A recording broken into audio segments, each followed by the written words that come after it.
घने जंगलों के बीच एक तालाब था। चारों ओर सन्नाटा पसरा हुआ था। तभी उस तालाब के अंदर से एक मेंढक इधर उधर कूदता हुआ एक स्थान पर बैठ गया। उसकी आंखों से आंसू बह रहे थे। दूर बैठा एक साधु उस मेंढक को देख रहा था। कुछ देर बाद साधु उसके पास आ गए और उसकी ओर देखकर बोले, तू साधारण मेंढक नहीं है, मैं जानता हूँ तेरे साथ क्या हुआ है। मेंढक साधु को देखने लगा। साधु की आंखों से रंग बिरंगी किरणें निकलीं और मेंढक के शरीर पर पड़ी। अगले ही पल मेंढक का आकार थोड़ा बड़ा हो गया। जा, मैं तुझे बोलने की शक्ति देता हूँ। इतना कहकर साधु मेंढक को धीरे धीरे कुछ बताने लगा। क्या सच में? हाँ, सच में। जब तू मेरी बात मानेगा तभी सब कुछ सही होगा। मैं तुझे जादुई शक्तियाँ दे चुका हूँ। आगे क्या करना है तू जानता है। इतना कहकर साधु वहां से चला गया।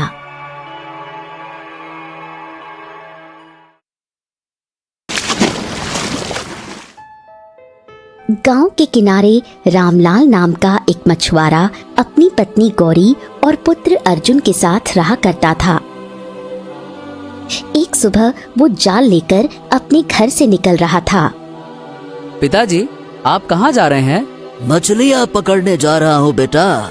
लेकिन पिताजी, जब से गांव के सारे तालाबों पर बलराम का कब्जा हुआ है, वो मछुआरों से कर वसूलता है।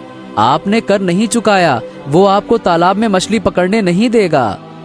अब बेटा, कर तो मैं इसीलिए नहीं चुका पाया क्योंकि जाल में मछलियाँ फंसती ही नहीं है। इतनी फंसती हैं कि बस परिवार का पेट भर जाए, यही बड़ी बात है।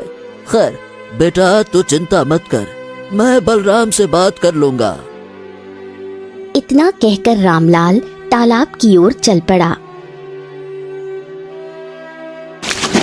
जैसे ही उसने जाल तालाब में फेंका, बलराम वहां पहुंचा। अरे रामलाल, रामलाल, अरे भैया, तू तालाब से मछलियाँ पकड़ रहा है लेकिन मेरा कर नहीं चुका रहा है। तेरे ऊपर 6 महीने का कर बकाया है। पहले कर चुका, फिर मछलियाँ पकड़ना, समझा? देखो बलराम, मैंने मना नहीं किया, पर जाल में इतनी मछलियाँ फंस ही नहीं रही हैं कि जिन्हें बेचकर तुम्हारा कर्ज चुका सकूं। बस इतनी होती है कि घर का पेट भर जाए और हम जिंदा रह सकें। बलराम का चेहरा क्रोध से लाल हो गया। अरे निकाल, निकाल, तू अपना जाल बाहर निकाल और जा जंगल के तालाब में जाकर मछली पकड़। इस तालाब से तभी मछली पकड़ना जब कर चुका देना। चले आए मुंह उठाकर, अरे निकाल यहाँ से। इतना कहकर बलराम वहां से चला गया। रामलाल ने निराश होकर जाल बाहर निकाल दिया। अरे भैया, जब से इस राज्य की बागडोर दूसरे राजा के हाथों में गई है ना, प्रजा का जीना हराम हो गया है। पहले तालाब सबके थे, अब बलराम जैसे दबंगों का कब्जा हो गया है।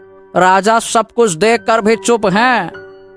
अरे भैया, इसीलिए चुप हैं क्योंकि बलराम जैसे लोग आधा कर राजकोष में जमा करते हैं। ये तो वही कहावत है, अंधेर नगरी चौपट राजा। रामलाल जाल उठाकर जंगल की ओर चलने लगा। ओ रामलाल, क्यों भैया, कहाँ चल दिए? अब कहाँ जाएंगे भैया, जंगल के तालाब में मछली पकड़ने। परिवार का पेट भी तो पालना है। अरे रामलाल भैया, तुम पागल वागल हो गए हो क्या? जंगल के तालाब में कई मछुआरे गायब हो चुके हैं। उन्हें भी बलराम ने मछलियाँ पकड़ने से मना किया था, तुम भी चल दिए। हाँ, अब क्या करे भैया, मेरे पास कोई और चारा भी तो नहीं है। दूसरा मछुआरा बहुत मनाता रहा, लेकिन रामलाल नहीं माना और जंगल की ओर चला गया। रामलाल ने जैसे ही